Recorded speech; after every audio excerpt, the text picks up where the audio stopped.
Greetings, members, one and all of the Salivation Nation. This is what will prevent silver from skyrocketing. Let's explore!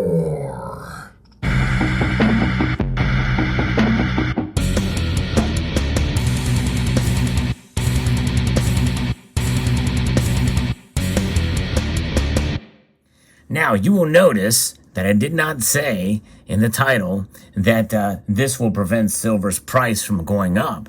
I also didn't say that this will prevent silver from being a store of value or anything about the properties of silver being what it is, being harmed in any way, shape, or form.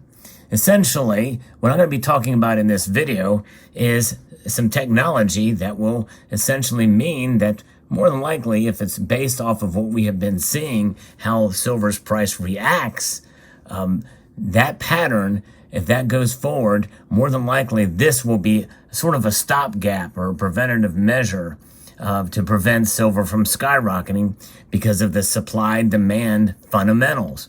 Let me explain. And before I do explain, I want to talk a little bit about other things and other ways that silver's price could skyrocket. In other words, I'm not discounting the possibility that the price could skyrocket, but it would mean a fundamental shift in how silver is viewed as a commodity.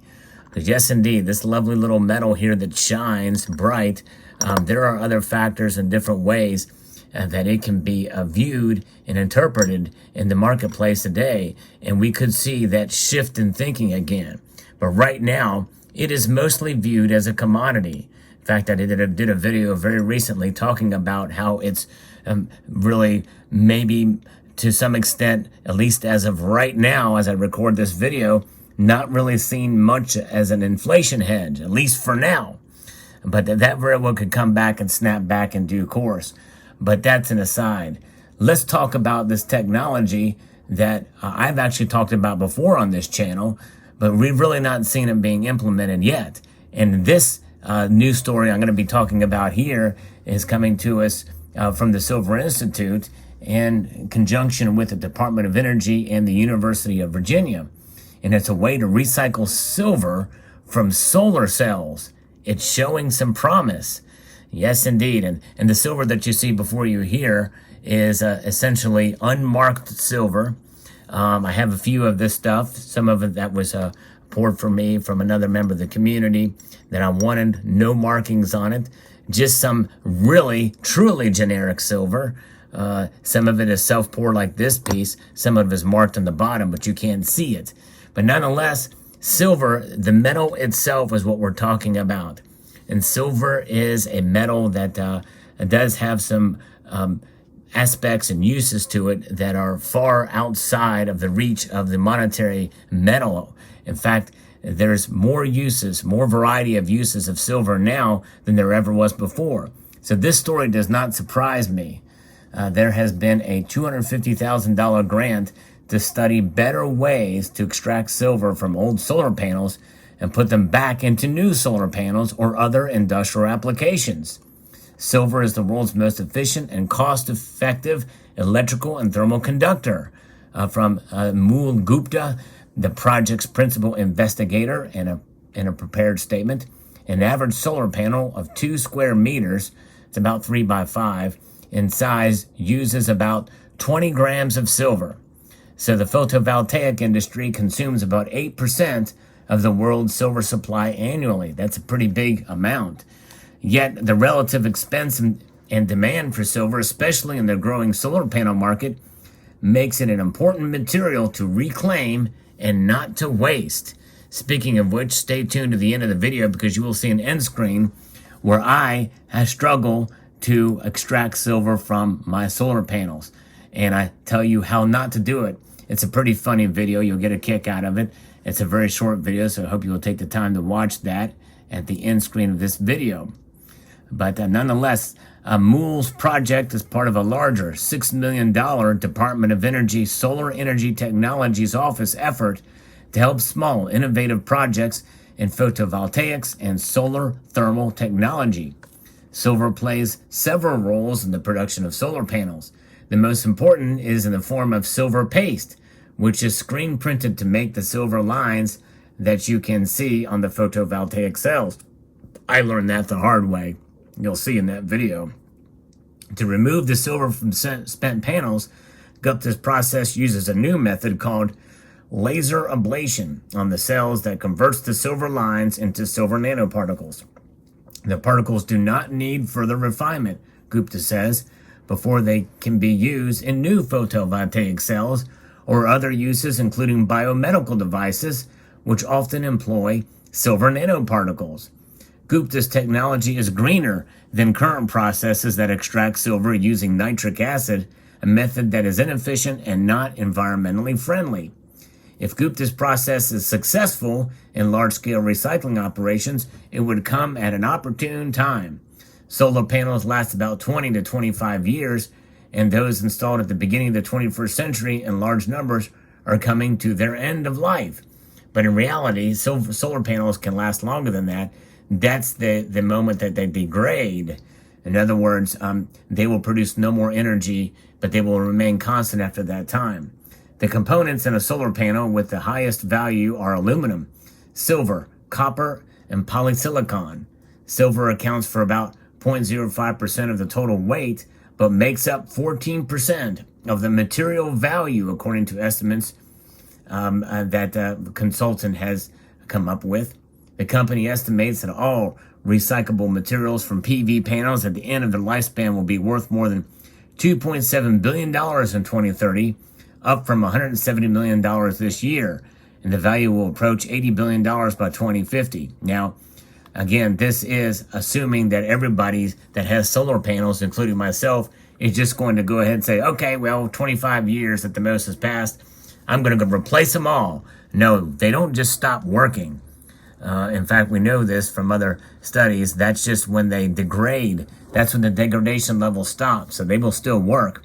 If anything, somebody could just elect to get more solar panels to make up. And I've already done that, actually. I got to, and that is a way to be able to kind of keep the energy going and preservation. But nonetheless, your solar panels will last longer than 25 years. So that being said, and that is somewhat of an argument against this article, because that silver will not be replaced as long as those solar panels are on top of your roof.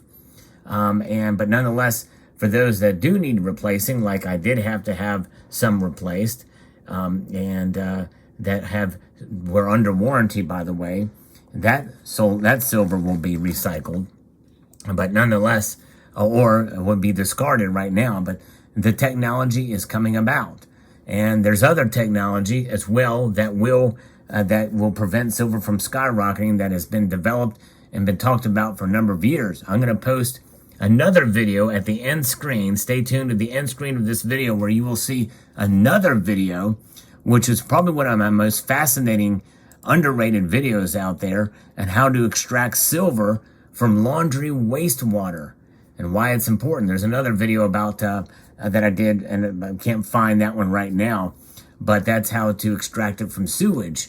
Extract silver from sewage. Yes, believe it or not, it can get into your wastewater, and silver's kind of everywhere, and there's find a way to be able to reclaim that silver.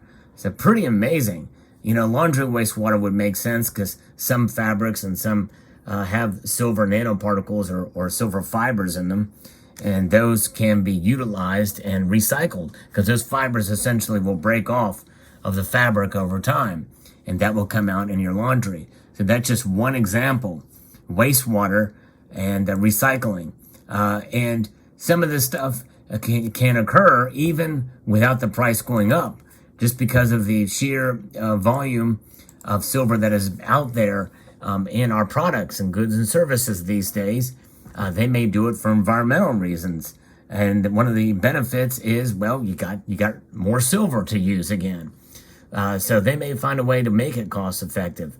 It's already being done. Certain mints are extracting gold, like the Royal Mint is working to do this already with cell phones and electronic devices, personal digital assistants and the like, and that is already being done there.